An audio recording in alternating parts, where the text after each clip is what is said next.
Assalamualaikum warahmatullahi wabarakatuh. Dalam Islam, wanita yang sedang haid tidak diperbolehkan untuk melakukan beberapa hal. Haid atau biasa disebut menstruasi adalah salah satu kondisi wajar dialami oleh wanita. Haid terjadi sebagai bentuk perubahan fisiologis dalam tubuhnya berupa keluarnya darah dari rahim setelah ovulasi secara berkala yang disebabkan oleh terlepasnya lapisan endometrium rahim. Wanita yang sedang mengalami haid tidak diperbolehkan untuk melakukan beberapa hal seperti berpuasa, sholat, dan lain sebagainya.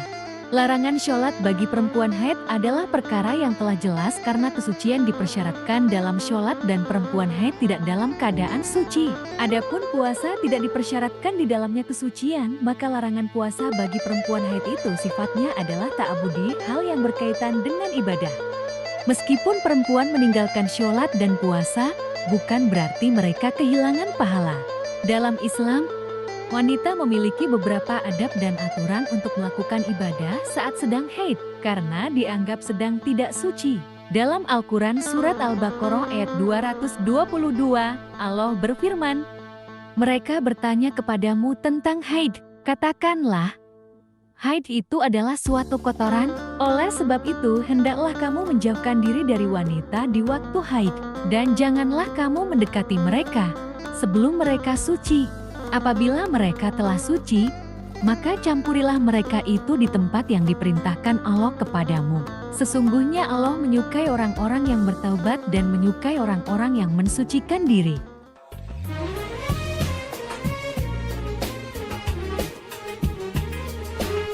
Berikut 10 adab wanita saat haid dalam ajaran agama Islam.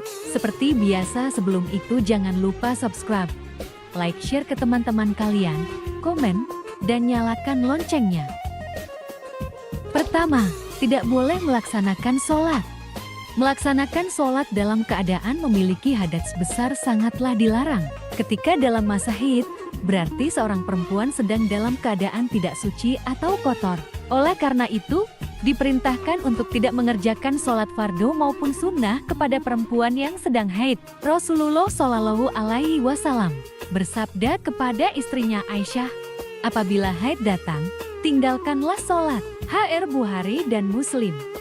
Suatu hari, datanglah seorang wanita dan bertanya kepada Aisyah, "Apakah salah seorang dari kami harus mengqadha sholatnya bila telah suci dari haid?" Kemudian istri Nabi pun bertanya, "Apakah engkau wanita hururiyah? Kami dulunya haid di masa Nabi Shallallahu Alaihi Wasallam. Beliau tidak memerintahkan kami mengganti sholat." HR Bukhari. Kedua, tidak boleh membaca Al-Quran. Selain tidak boleh sholat, wanita haid juga tidak boleh membaca Al-Quran. Rasulullah Shallallahu Alaihi Wasallam bersabda, "Orang junub dan wanita haid tidak boleh membaca sedikit pun dari Al-Quran." HR Tirmidzi. Ketiga, tidak boleh menjalankan puasa.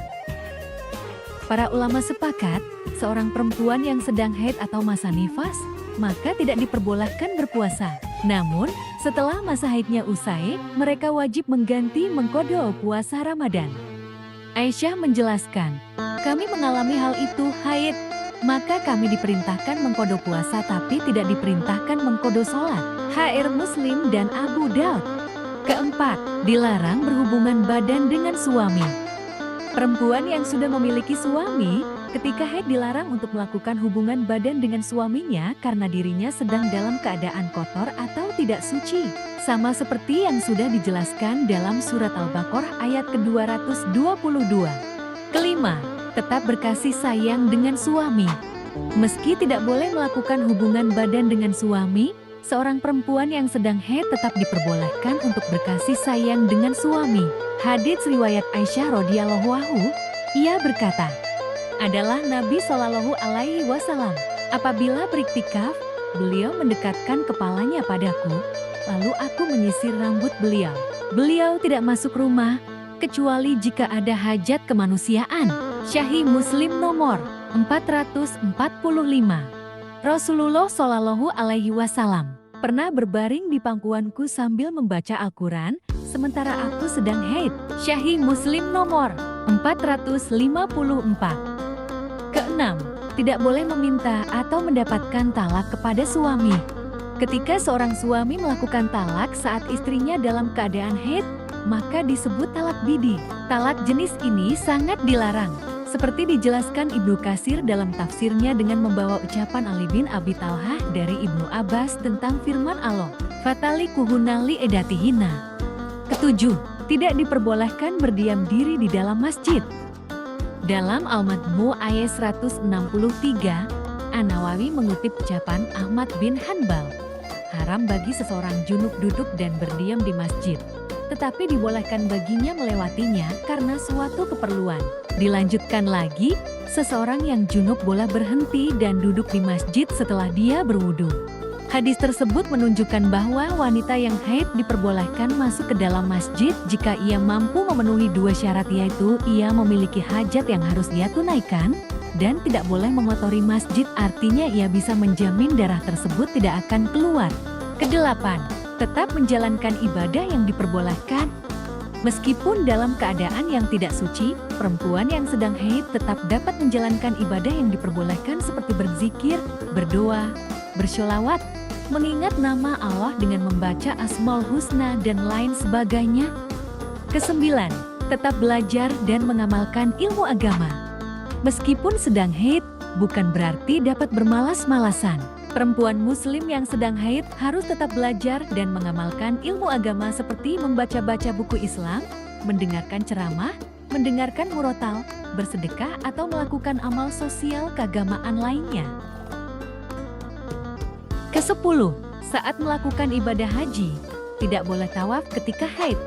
Rasulullah Shallallahu Alaihi Wasallam bersabda kepada Aisyah ketika sedang melaksanakan haji, tetapi pada saat itu pula haid datang.